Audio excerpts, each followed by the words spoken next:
Bismillahirrahmanirrahim. Assalamualaikum warahmatullahi wabarakatuh. Alhamdulillah rabbil alamin wassalatu wassalamu ala asyrofil mursalin wa ala alihi washabbihi ajmain. Rabbi shrah li sadri wa yassir li amri wahlul 'uqdatam min lisani yafqahu qawli amma ba'd. Pertama-tama mari kita panjatkan puji serta syukur kita kepada Hadirat Allah Subhanahu wa taala karena saya masih diberikan nikmat kesehatan sehingga masih bisa mempresentasikan tugas proyekan 2 pada pertemuan yang kedua. Salawat beriring salam tak lupa pula kita lanturkan kepada Nabi besar kita Muhammad sallallahu alaihi wasallam dengan mengucapkan lafaz Allahumma shalli ala sayyidina Muhammad wa ala ali sayyidina Muhammad. Yang terhormat Bapak dosen Dr. Wirmi Eka Putra SMSI dan Ibu dosen Restu Hanin Anissa SEMAK sebagai dosen pengampu tugas pembajakan 2. Perkenalkan, nama saya Muhammad Ihsan Barasta dengan NIM C1C02479. Izin mempresentasikan pada tugas pembajakan 2 kali ini. Langsung saja kita mulai ke materinya, yaitu PPh pasal 1 yang dimuat dari subjek pajak, objek pajak, PTKP, mekanisme dan tarif pemotongan, dan kewajiban pemotong. Subjek pajak. Penerima penghasilan yang dipotong PPh pasal 21 adalah orang pribadi yang merupakan pegawai. Yang pertama yaitu pegawai, yang kedua itu penerima uang pesangon, pensiun atau uang manfaat pensiun, tunjangan hari tua atau jaminan hari tua termasuk ahli warisnya. Yang ketiga itu bukan pegawai yang menerima atau memperoleh penghasilan sehubungan dengan pekerjaan jasa atau kegiatan. Contohnya itu seperti tenaga ahli, pemain musik, olahragawan, penasihat, pengarang, agen iklan, dan lain-lain. Dan yang keempat itu peserta kegiatan yang menerima atau memperoleh penghasilan sehubungan dengan keikutsertaannya dalam suatu kegiatan. Contohnya yaitu seperti peserta perlombaan, peserta rapat, konferensi, sidang pertemuan dan atau kunjungan kerja, peserta atau anggota dalam suatu kepanitiaan sebagai penyelenggaraan kegiatan tertentu, peserta pendidikan, pelatihan atau magang, dan lain-lainnya. Nah, setelah itu ada juga yang tidak termasuk subjek pajak. Yang pertama itu pejabat perwakilan diplomatik dan konsulat atau pejabat lain dari negara lain dan orang-orang yang diperbantukan kepada mereka yang bekerja pada dan bertempat tinggal bersama mereka dengan syarat bukan warga Indonesia. Yang kedua itu pejabat perwakilan organisasi internasional sebagaimana dimaksud dalam pasal 3 ayat 1 huruf C Undang-Undang Pajak Penghasilan. Lanjut. Sekarang kita masuk ke objek pajak. Penghasilan yang dipotong PPh pasal 21 adalah penghasilan yang diterima atau diperoleh pegawai tetap, baik berupa penghasilan yang bersifat teratur maupun tidak teratur. Yang kedua itu penghasilan yang diterima atau diperoleh penerima industri secara teratur berupa uang industri atau penghasilan sejenisnya. Yang ketiga itu penghasilan sehubungan dengan pemutusan hubungan kerja dan penghasilan sehubungan dengan industri yang diterima secara sekaligus berupa uang pesangon, uang manfaat industri, dan tunjangan hari tua. Yang keempat yaitu penghasilan pegawai tidak tetap atau tenaga kerja lepas berupa upah harian, upah mingguan, upah satuan, upah industri atau upah yang dibayarkan secara bulanan. Yang kelima yaitu imbalan kepada bukan pegawai antara lain berupa honorarium, komisi, fee, dan imbalan sejenis dengan nama dan dalam bentuk apapun sebagai imbalan sehubungan dengan pekerjaan, jasa, dan kegiatan yang dilakukan. Yang terakhir itu imbalan kepada peserta kegiatan antara yang berupa uang saku, uang representasi, uang rapat, honorium, hadiah atau penghargaan dengan nama dan dalam bentuk apapun, dan imbalan sejenis dengan nama apapun. Nah, masuk ke materi selanjutnya itu yang bukan termasuk objek pajak. Di antara lain adalah ada 5 poin. Yang pertama itu pembayaran manfaat atau santunan asuransi. Yang kedua itu penerimaan dalam bentuk natura. Apa sih itu natura? Natura tuh kayak bahan pangan gitu, kita dikasih langsung bentuknya kayak beras, gula, minyak, dan lain-lain. Yang ketiga itu iuran pensiun, yang keempat itu zakat, dan yang kelima itu beasiswa dengan syarat-syarat tertentu. Lanjut, kita masuk ke materi penghasilan tidak kena pajak, ya atau disebut juga dengan PTKP. Yang pertama itu 54 juta rupiah untuk diri wajib pajak orang pribadi. Yang kedua, Rp4.500.000, tambahan untuk wajib pajak yang kawin. Yang ketiga yaitu Rp54 juta, tambahan untuk seorang istri yang penghasilannya digabung dengan penghasilan suami dengan syarat yang pertama, penghasilan istri tidak semata-mata diterima atau diperoleh dari satu pemberi kerja yang telah dipotong pajak berdasarkan ketentuan dalam Undang-Undang Pajak Penghasilan Pasal 21.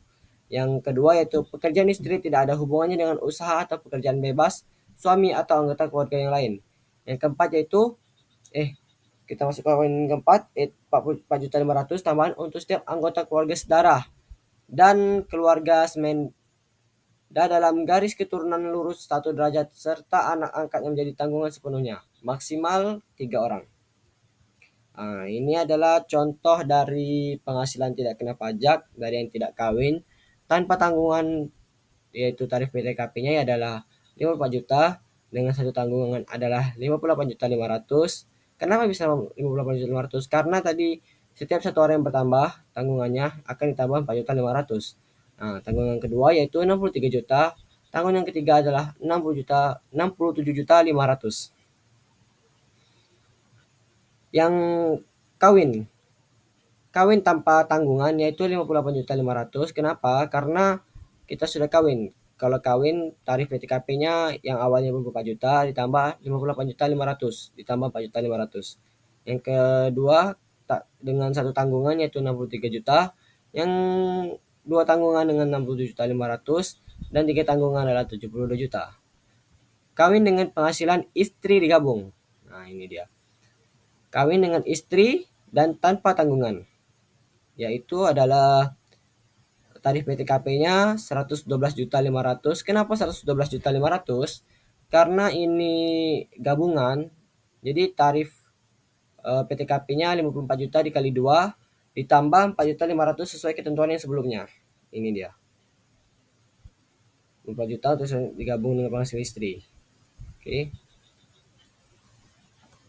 Dengan satu tanggungan adalah 117 juta, dengan dua tanggungan adalah 121.500 dan dengan tiga tanggungan adalah 126 juta. Lanjut ke mekanisme dan tarif pemotongan pajak. Mekanismenya adalah pemotong PPh pasal 21 atau 26 terdiri dari yang pertama itu pemberi kerja, yang kedua itu bendaharaan dan pemegang kas pemerintah, yang keempat itu yang kedua bendaharaan dan pemegang kas pemerintah, yang ketiga yaitu dana pensiun, yang keempat yaitu orang pribadi pembayar honorarium, dan yang kelima yaitu penyelenggara kegiatan, itu dari pihak pemotong. Nah, kalau dalam pihak yang merupakan pemberi kerja yang memotong, hal yang harus kita lakukan adalah melakukan pemotongan PPh pasal 21 sesuai dengan ketentuan tarif PPh yang berlaku. Yang kedua yaitu membuat bukti potong PPh pasal 1 melalui aplikasi eSPT PPh pasal 21. Yang ketiga itu melakukan penyetoran PPh pasal 1 yang telah dipotong tersebut menggunakan kode billing dengan kode MAP dan kode jenis setoran 411121-100. Penyetoran dilakukan paling lambat tanggal 10 bulan berikutnya. Misalnya, pemotongan PPh pasal 1 dilakukan pada bulan April pada bulan April 2020, maka penyetoran PPh-nya adalah paling lambat dilakukan pada tanggal 10 Mei 2020. Yang keempat yaitu menyampaikan laporan SPT pada masa PPh 21 secara daring melalui saluran e-filing Direktorat Jenderal Pajak di laman pajak.go.id atau penyedia jasa aplikasi perpajakan PJAP resmi yang ditunjuk. Kalau ini dari pihak kita pribadi. Jika Anda adalah orang pribadi penerima penghasilan dari pemberi kerja yang bertindak sebagai pemotongan PPh pasal 21, kita perlu melakukan hal sebagai berikut. Yang pertama itu meminta dan mendapatkan bukti pemotongan PPh pasal 21 dalam kurung 1721 strip A1 dan 1721 strip A2 atas penghasilan yang diterima dan dipotong PPh pasal 21 secara berkala.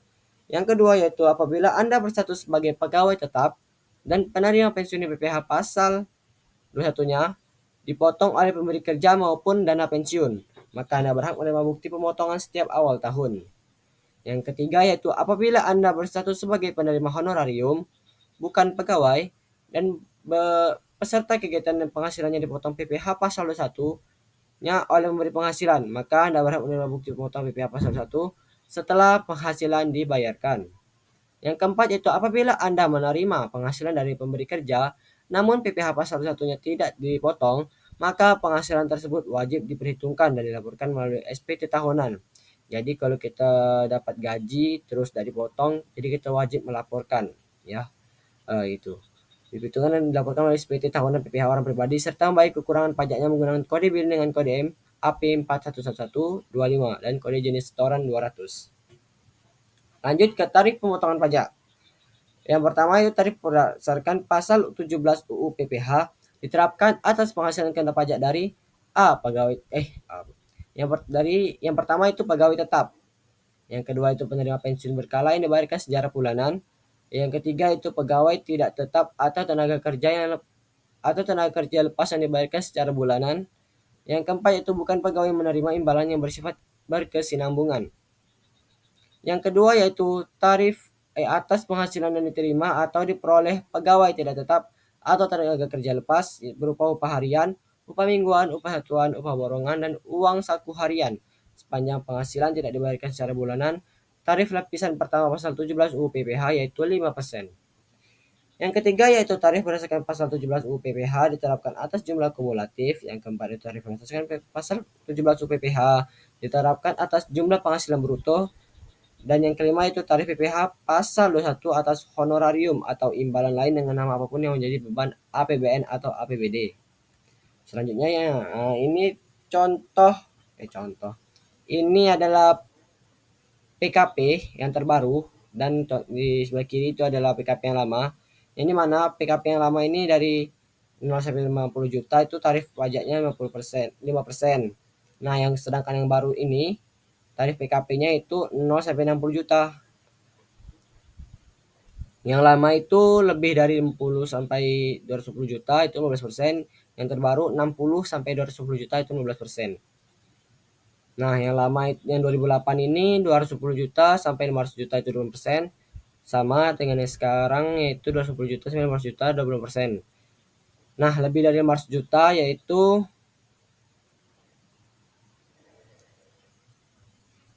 30%. Lebih dari 500 juta sampai 6 miliar 30%. Nah, di tahun 2008 itu belum ada PKP yang menarifkan di kisaran lebih dari 5 miliar. Nah, sekarang di tahun 2021 diterbitkan peraturan terbaru, maka muncullah penghasilan kena pajak yang lebih dari 5 miliar dikenakan tarif pajak sebesar 35%. Lanjut. Kewajiban pemotong hak-hak wajib pajak PPh pasal 1. Yang pertama itu wajib pajak berhak meminta bukti pemotongan PPh pasal 1 kepada pemotong pajak. Yang kedua itu dalam hal PPh pasal 1 yang dipotong oleh pemotong pajak tidak sesuai dengan peraturan yang berlaku, maka wajib pajak berhak untuk mengajukan surat keberatan kepada Direktur Jenderal Pajak atau Dirjen Pajak. Ya. Yang ketiga itu wajib pajak berhak mengajukan permohonan banding secara tertulis dalam bahasa Indonesia dengan alasan yang jelas kepada Badan Peradilan Pajak terhadap keputusan mengenai keberatannya yang ditetapkan oleh Direktur Jenderal Pajak. Nah, itu hak-hak kita sebagai wajib pajak. Nah, sekarang kewajiban kita sebagai wajib pajak pada PPh pasal 21, yaitu yang pertama wajib pajak berkewajiban membuat surat pernyataan yang berisi jumlah tanggungan keluarga pada awal tahun kalender atau pada saat mulai menjadi subjek pajak dalam negeri sebagai dasar penentuan PTKP dan wajib menyerahkannya kepada pemotong PPh pasal 1 pada saat mulai bekerja atau mulai pensiun.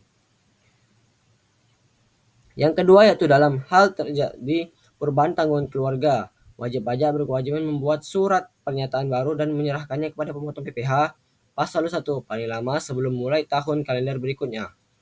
Yang ketiga yaitu wajib pajak berkewajiban menyerahkan bukti pemotongan PPh pasal 1 kepada yang pertama itu pemotongan pajak kantor cabang baru dalam hal yang bersangkutan dipindah tugaskan.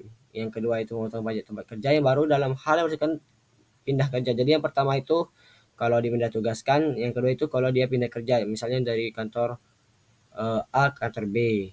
Kalau dipindah tugaskan kan dari A, cuman misalnya dia lokasinya di A, sekarang dia dikasihnya AB gitu. Nah, yang keempat yaitu wajib pajak berkewajiban memasukkan surat pemberitahuan atau disebut juga SPT tahunan jika wajib pajak mempunyai NPWP. Baik, segitu saja presentasi dari saya. Mohon maaf bila ada salah kata. Saya akhiri, wabillahi taufiq wal hidayah. Wassalamualaikum warahmatullahi wabarakatuh.